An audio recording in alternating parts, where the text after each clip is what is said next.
Hello, can you hear me, Uncle? Yeah. พูด ได้ยินแล้วนะพี่มวด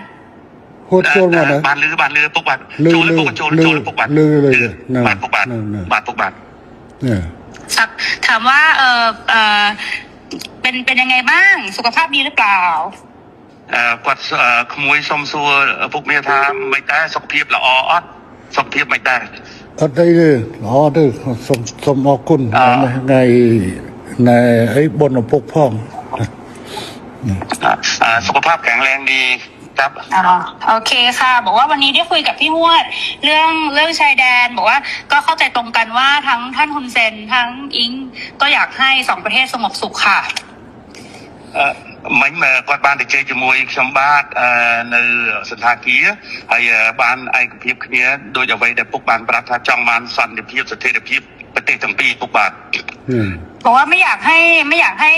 อังโคไปฟังคนที่เป็นฝั่งตรงข้ามกับเราเพราะว่าพอไปฟังฝั่งตรงข้ามอย่างพวกแม่ทัพภาค2เนี่ยค่ะเป็นคนของฝั่งตรงข้ามหมดเลยซึ่งพอไปฟังนั้นเสร็จก็ไม่อยากให้ท่านรู้สึก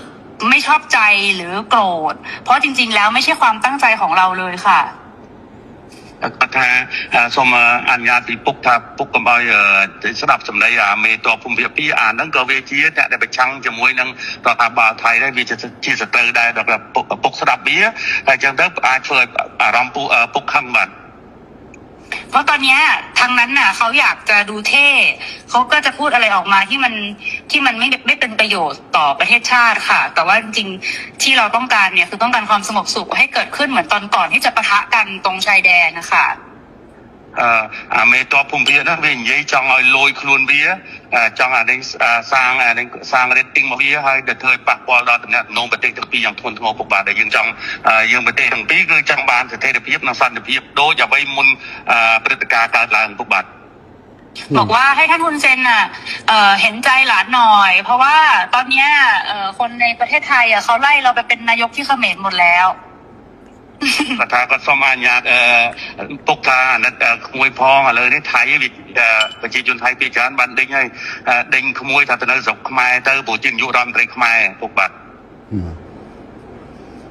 บอกว่า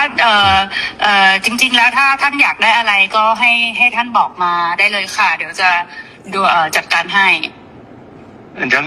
បើពុកចង់បានអ្វីពុកអាច